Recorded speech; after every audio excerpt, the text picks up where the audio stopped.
आज हमनी के संदेश के शीर्षक बा अनंत परमेश्वर।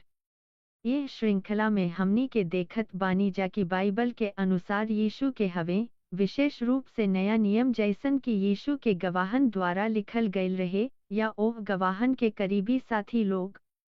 हमनी के एगो बड़ धार्मिक धोखा के समय में जी रहल बानी जा, और हमनी के चारों ओर झूठा शिक्षा बाकी यीशु के हवे, वे दुनिया में काहे अइले और उनकर लोग के कैसे जिए के चाही। यीशु चेतावनी दिहलन कि उनकर दूसरा आगमन से पहले ऐसन होई। मत्ती अध्याय 24 पद 4 और 5 और 11 से 23 और 24 तक।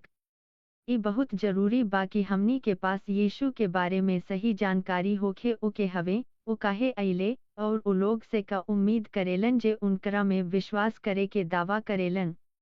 यही से हमनी के पढ़ रहल बानी जा नया नियम के लेखक वो लोग जे यीशु के गवाह रहले।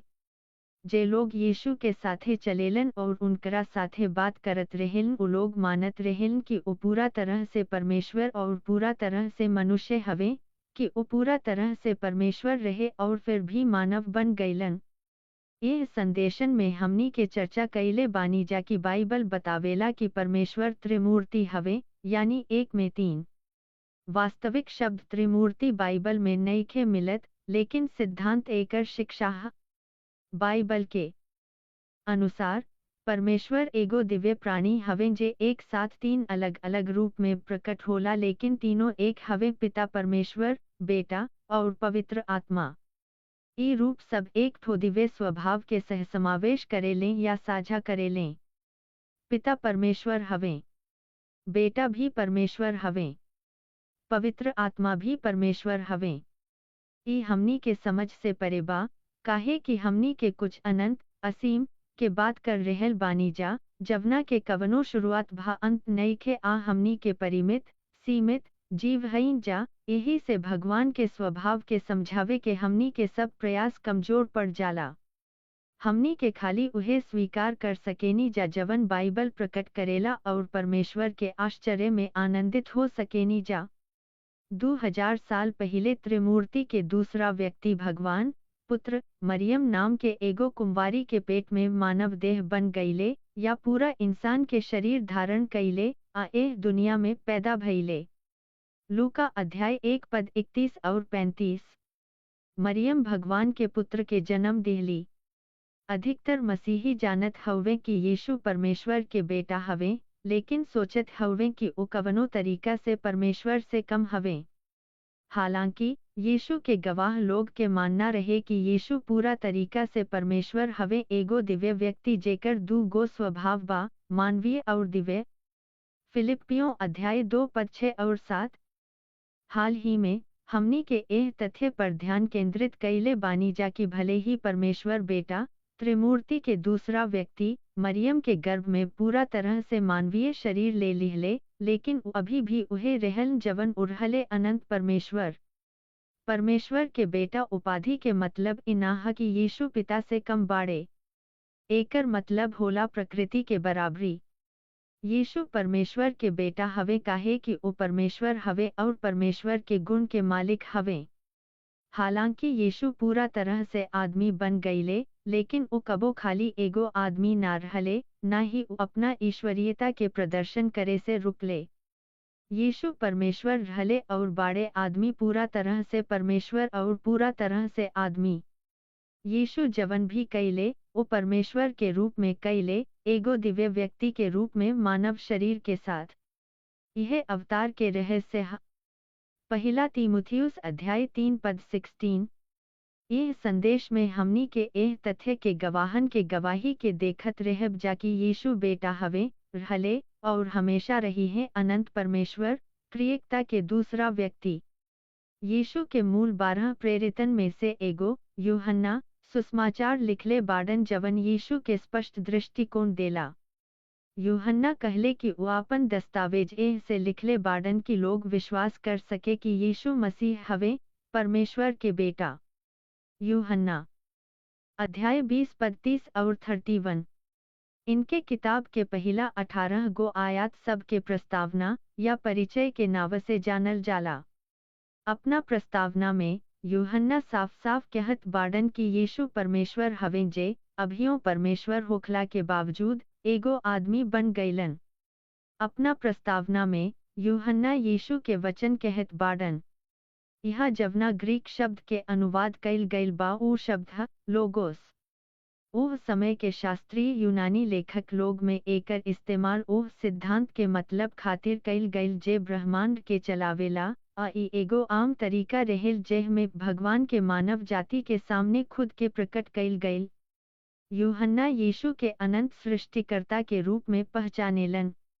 ध्यान दीन कि यूहन्ना भी परमेश्वर के वचन से अलग के रूप में संदर्भित करेलन। शुरू में वचन रहे, आ वचन भगवान के साथे रहे, आ वचन भगवान रहले। शुरू में भगवान के साथे इहे रहे। सब चीज उनकरा माध्यम से बनल बा आ उनकरा बिना कुछ वो अस्तित्व में न आइल। यूहन्ना अध्याय 1:3। यूहन्ना कहत हउवे कि एगो खास समय में वचन अनंत सृष्टिकर्ता परमेश्वर होखला के बावजूद आदमी बन गईलन। आ वचन मानव देह बन गईल, उ हमनी के बीच में रहे अवुरी हमनी के उनुकर महिमा देखनी, जवन की पिता के एकलौता के महिमा निहन रहे, जवन की अनुग्रह अवुरी सच्चाई से भरल रहे। ध्यान दीन कि यूहन्ना यीशु के पिता के एकलौता बेटा कहले बाडन। यूनानी शब्द के अनुवाद एह में खाली वंशज मोनोजीन के रूप में कइल जाला, एह में विशेषता के विचार भा। हमनी के आदमी के बेटा शब्द सुन के कवनो सृष्टि के बारे में सोचे नी जा। लेकिन पहिला सदी के लोग खातिर भविष्यवक्ता लोग के लेखन के तहत ये एगो उपाधि रहे। यीशु सचमुच एगो अनोखा प्राणी रहले, पूरा तरह से परमेश्वर और पूरा तरह से आदमी। ध्यान दीन कि यूहन्ना अवतार के समझावे के कवनो कोशिश न कइले। वो बस यहे कहले कि ऐसन भइल बा। जब तक यूहन्ना आपन सुसमाचार लिखले रहले, तब तक यीशु के ईश्वरीयता के चुनौती पैदा होखे लागल रहे। झूठा शिक्षा जवन यीशु के ईश्वरीयता या उनकर मानवता के नकारत रहे, कलीसिया में घुसपैठ करत रहे। कुछ लोग सिखवले कि यीशु खाली एगो साधारण आदमी हवे जेकरा बपतिस्मा के माध्यम से परमेश्वर के शक्ति उनकरा में निवास करत रहे। दूसरा लोग, जेकरा के डोसेटिस्ट के नाम से जानल जाला, अलग तरह से सिखावल कि आत्मा बढ़िया बा आ भौतिक शरीर खराब बा। उ लोग कहले कि काहे कि यीशु पवित्र रहले, उ असल में इंसान ना हो सकत रहले। यही से उ मौत के चुनले अवुरी आत्मा में फिर से जिंदा हो गईले। तब कहानी फैलल कि जी उठला के बाद यीशु अपना चेलन के साथे समुद्र तट पर चल गईलन, आ कवनो निशान न छोड़लन। हमनी के यीशु के गवाहन के लेखन में जवन कुछ पढ़ेनी जा, ओकरा में से बहुत कुछ एह झूठा शिक्षा के मुकाबला करे के उद्देश्य से रहे। यूहन्ना अपना एगो चिट्ठी में लिखले बाडन की प्रेरित लोग यीशु के देखलन और उनकरा के छूवलन, उजे शुरू से मौजूद रहेलन, उहे है जेकरा के हमनी के सुनले बानी जा और देखले बानी जा। हम अपना आँख से देखले रहनी आ ओकरा के हाथ से छूवलस, ई यीशु मसीह हवे, जीवन के वचन। पहिला यूहन्ना अध्याय 1:1 और 2। ध्यान दीन कि यूहन्ना अध्याय 1:14 में यूहन्ना लिखले बाडन की वचन मानव देह बन गईलन और हमनी के बीच में रहे। आ हमनी के उनकर महिमा देखनी जा। गवाह लोग यीशु में परमेश्वर के महिमा देखले। नया नियम के महिमा शब्द के हिब्रू शब्दकोश में महिमा शब्द के अर्थ के बारे में ई कहल गइल बा कि आत्म प्रकाशन में परमेश्वर के स्वभाव और काम के देखावेला, परमेश्वर का हवे और ओ का करेलन, जैसे कि ओ खुद के देखावेलन। आ खासकर के बा प्रदर्शित मसीह के व्यक्ति में, जेकरा में ओ आपन पूरा महिमा देखवले बाड़े अवुरी देखावत रही है। गवाह लोग जवन देखले ओकर एगो उदाहरण देखल जाव। यीशु के सूली पर चढ़ावे से कुछ समय पहले ओ पतरस, याकूब और यूहन्ना के एगो ऊंच पहाड़ पर ले गईले और उनकरा सामने यीशु के देह बदल गईले। जैसे जैसे आदमी लोग देखत रहे, यीशु के रूप बदल गईल आ उनकर चेहरा सूरज निहन चमकत रहे। मत्ती अध्याय 17:2 और उनकर कपड़ा बिजली निहन सफेद हो गईल। लूका अध्याय 9:29। ओही घड़ी उनकर भीतर के महिमा पहाड़ पर चमकल। ई रोशनी भीतर से आयल, ऊपर से ना। यीशु के ईश्वरीयता के पूर्णता, उनकर भीतर के महिमा, उनकर मानव शरीर के माध्यम से दिखाई दिहल गईल। जैसे कि यूहन्ना लिखले बाडन उ हमनी के बीच में रहत रहले और हमनी के उनकर महिमा के अपना आँख से देखनी जा। यूहन्ना आपन परिचय के समापन एगो ऐसन कथन से करेलन जवन मूल रूप से उनकर शुरुआती लिखित के दोहराव ह कि वचन परमेश्वर हवे और शुरू में परमेश्वर के साथे रहेन। यूहन्ना कहले कि एकलौता बेटा परमेश्वर हवे। यूहन्ना अध्याय 1 पद 18 केहू भी परमेश्वर के कबो ना देखले बा, एकलौता बेटा जे पवित्र आत्मा से बा, वो प्रकट कइले बाडन। पहिला प्रमुख पांडुलिपि में एकलौता बेटा वाक्यांश के अनुवाद एकलौता भगवान के रूप में कइल गइल बा। केहू भगवान के कबो ना देखले बा लेकिन उनकर एकलौता बेटा एकल थियोस जे खुद भगवान हवे पिता के प्रकट कइले बाडन। यूहन्ना अध्याय 1 पद 18। ध्यान दी, एक बेर फेरू से दू गो व्यक्ति के जिक्र बा। भगवान पिता के कबो कवनो आदमी ना देखले बा, लेकिन बेटा अनोखा पिता के प्रकट कइले बाड़े। पुरान नियम में जब लोग परमेश्वर के देखले तो उ यीशु बेटा रहले, ओकरा से पहिले कि उ इंसान के शरीर धारण कइले। ई बेटा ना खाली पिता के जानत बा बल्कि ओकरा के प्रकट कर सकेला। बेटा में खुद ईश्वरीयता बा, काहे कि उ भगवान हवे। उनकर उपमा बा उ भगवान के स्वभाव की पूरा तरह से प्रतिबिंबित करे में सक्षम बाडन आ भगवान के सही प्रतिरूप बने में सक्षम बाडन, काहे कि उ खुद अनंत भगवान हवे। इब्रानियों अध्याय 1 पद 1 और 2 कई अलग अलग प्रकाशन में जवना में से हर एक सच्चाई के एगो हिस्सा बतावत रहे। आ भगवान हमनी के पुरखा लोग के भविष्यवक्ता लोग में आ भविष्यवक्ता लोग के माध्यम से गुप्त रहस्य के खुलासा कइले। लेकिन ये दिनन के अंत में उ अपना एकलौता बेटा के माध्यम से हमनी से बात कइले बाड़े।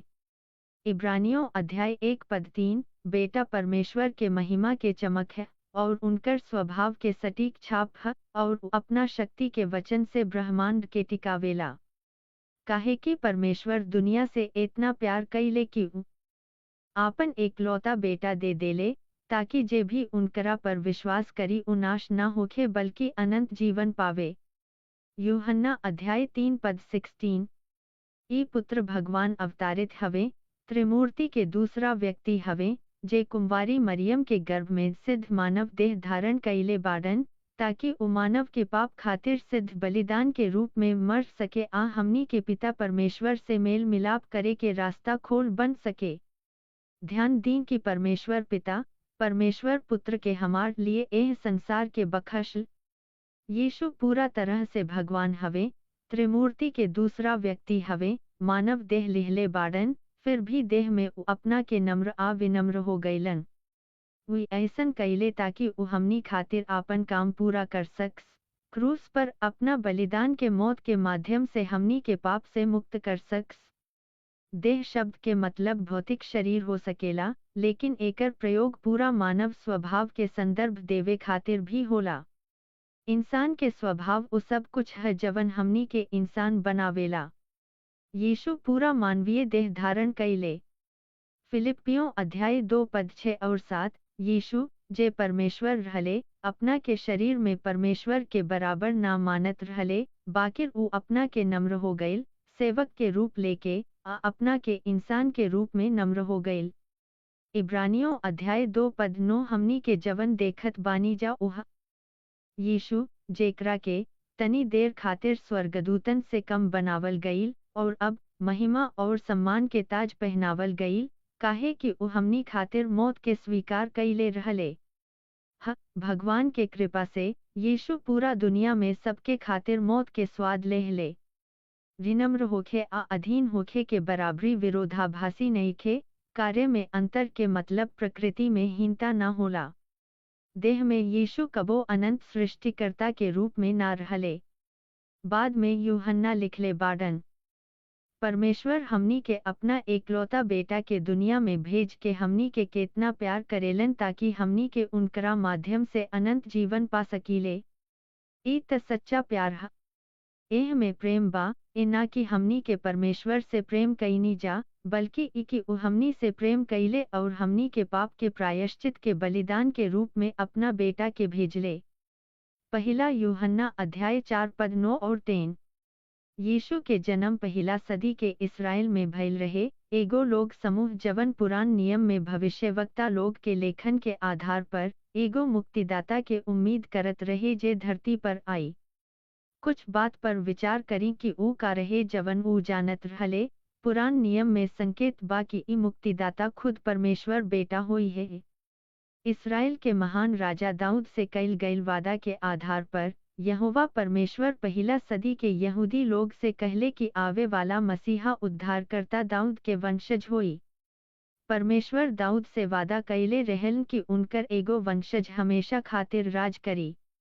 भजन 89 पद 4 और 19 और 27 से 29 और 36 से 37 तक। दूसरा शमूएल अध्याय 7 पद 12 आ 13। हम तोहरा बाद तोहार वंशज के खड़ा करब। ऊ हमरा नाम के घर बनाई आ हम ओकरा राज्य के सिंहासन के हमेशा खातिर स्थापित करब।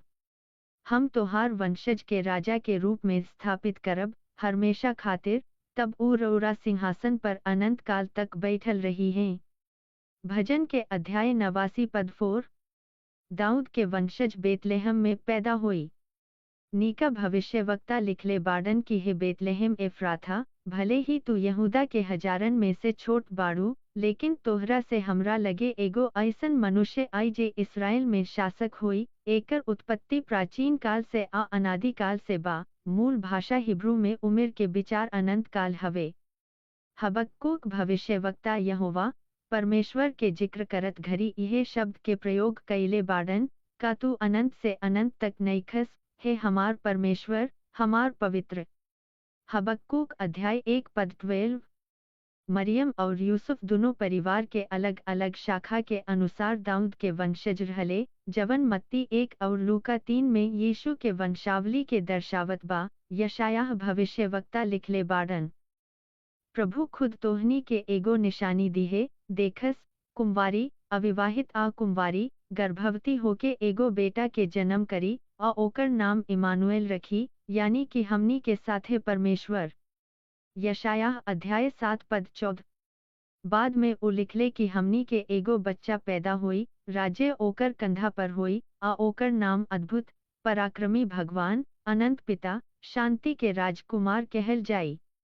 दाऊद के शासन के अंत न हुई आ उनकर सिंहासन आ राज्य पर शांति बढ़ी। उनकर शासन अनंत न्याय आ शांति के होई। सेना के यहोवा के जोश एकरा के पूरा करी। यशायाह अध्याय 9 पद 6 और 7। यशायाह लिखले बाड़न की हमनी के एगो लइका पैदा होई, आ एगो बेटा दिहल जाई। ई जन्मल संतान अवतार ह। ध्यान दी कि नबी भी कहले रहले कि एगो बेटा दिहल जाई। ओह लइका के अस्तित्व ओकरा जन्म से न आई। उनकर अस्तित्व असरिजित बा। वो भगवान के दूसरा व्यक्ति हवे, पुत्र। भगवान दुनिया से इतना प्यार कैले कि वो अपन एकलौता बेटा, त्रिमूर्ति के दूसरा व्यक्ति, हमनी खातिर देले, और बेटा स्वेच्छा से खुद के नम्र हो गईले, एगो मानव शरीर धारण कैले, और एह दुनिया में पैदा भइले मर जाए खातिर, एगो अपमानजनक मौत पाप के अपराध आ दंड से हमनी के आजादी खरीदी। पुत्र के अवतार से 500 साल पहले, त्रिमूर्ति के दूसरा व्यक्ति, इसराइल के महान भविष्यवक्ता दानियल के एगो दर्शन रहे जवना में उ एगो प्राणी के देखले रहले जवना के नाम रहे मनुष्य के पुत्र, जवन मानव जाति के न्याय करे आ हमेशा खातिर दुनिया पर राज करे आई दुनिया के अंत में होखे वाला बा। दानियल अध्याय 7 पद 13 और 14। जब यीशु अपना के मनुष्य के पुत्र कहले रहले, तो अपना ईश्वरीयता के दावा करत रहले। ओह संस्कृति में बेटा उपाधि के प्रयोग प्रकृति के एगो समानता, अस्तित्व के बराबरी के संकेत देवे खातिर कईल जात रहे। यही से धार्मिक अगुवा लोग यीशु के मारे के कोशिश कैले कि वो परमेश्वर के आपन पिता के रूप में संदर्भित कैले, काहे कि ऐसन कैला से वो अपना के परमेश्वर के बराबर बनावत रहले। यूहन्ना अध्याय 5 पद 17 और 18। मत्ती अध्याय 22 पद 41 और 46। अपना सूली पर चढ़ावे के हफ्ता में फरीसियन से मुठभेड़ में यीशु उनकरा से पूछले, मसीह के कर बेटा ह। उ लोग जवाब देले कि उ दाऊद के बेटा या वंशज हवे। अपना भविष्यवक्ता लोग के आधार पर उ लोग एगो ऐसन आदमी के जन्म के उम्मीद करत रहे जवन उनकर मसीहा उद्धारकर्ता होई। यीशु जवाब दिहलन, तब दाऊद पवित्र आत्मा के प्रेरणा से बोलत, उनका के प्रभु काहे कहत बाड़न। मत्ती अध्याय 22 पद 43। यीशु अपना पूर्वज दाऊद के लिखल एगो भजन के संदर्भ देत रहले। भजन 110 पद 1, प्रभु परमेश्वर हमरा प्रभु से कहले, जब तक हम तोहरा दुश्मन के तोहरा पैर के नीचे ना कर देब तब तक हमरा दाहिना ओर बैठ जा। भजन के अध्याय 110 पद 1। तब यीशु फरीसियन से एगो सवाल पूछले, जब दाऊद उनका के हमरा प्रभु के प्रभु कहले रहले, तो उ एके साथे अपना प्रभु के प्रभु कैसे हो सकत रहले। मत्ती अध्याय 22 पद 45।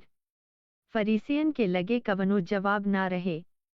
बाकिर एकर जवाब बाकी काहे कि उ मानव शरीर में दाऊद के परमेश्वर बने वाला रहले। वैसे ओकरा बाद केहू यीशु से अउरी सवाल ना पूछलस।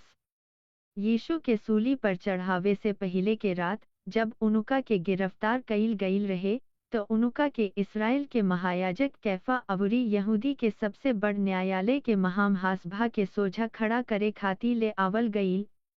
विभिन्न प्रत्यक्षदर्शी यीशु के खिलाफ आरोप लगवले, लेकिन यीशु कवनो जवाब ना दिहले। तब महायाजक यीशु से मांग कैलन कि ऊ परमेश्वर के कसम खा के बतावस कि का ऊ मसीह परमेश्वर के बेटा हवे। मत्ती अध्याय 26 पद 62 और 63। यीशु जवाब दिहलन, ह जैसे रौरा कहत बानी, आ भविष्य में रउआ हमरा के मनुष्य के पुत्र के आपन समर्थ में परमेश्वर के दाहिना ओर बैठल देखब आ स्वर्ग के बादल पर वापस आवत देखब। मत्ती अध्याय 26 पद 64। यीशु भविष्यवक्ता दानियल के एगो आयात के जिक्र कैले बाड़न, जहाँ मनुष्य के पुत्र के ईश्वरीय न्यायाधीश के रूप में देखावल गईल बा जेकरा के अनंत प्रभुत्व दिहल जाई। दानियल अध्याय 7 पद 13 और 14। हम एगो मनुष्य के देखनी जवन मनुष्य के बेटा निहन रहे, उस स्वर्ग के बादल के संगे आवत रहे। दुनिया के सब राष्ट्रन पर उनका के अधिकार, सम्मान आ राजसी शक्ति दिहल गईल, ताकि हर जाति आ राष्ट्र आ भाषा के लोग उनकर बात मान लेव। उनकर राज शाश्वत बा, कबो खत्म ना होई। ओकर राज कबो नाश ना होई। अगिला हफ्ता हमनी के अउरी बहुत कुछ चर्चा करे के बा, लेकिन जैसे हमनी के एह संदेश के समापन करत बानी जा, एह बिंदु पर विचार करी। एकरा में से बहुत कुछ हमनी के समझ से बाहर बा। यीशु के गवाह एकरा के दूर समझावे के कोशिश ना कईले। उ लोग बस इस स्वीकार कईले कि यीशु कौन हवे और हमेशा रही है, अनंत ईश्वरीय व्यक्ति इमैनुएल, हमनी के साथे परमेश्वर एगो दिव्य मानव जे परमेश्वर होखला के बावजूद हमनी खातिर एगो मनुष्य बन गईले। प्रभु रउआ सभे के आशीर्वाद देस। आमीन।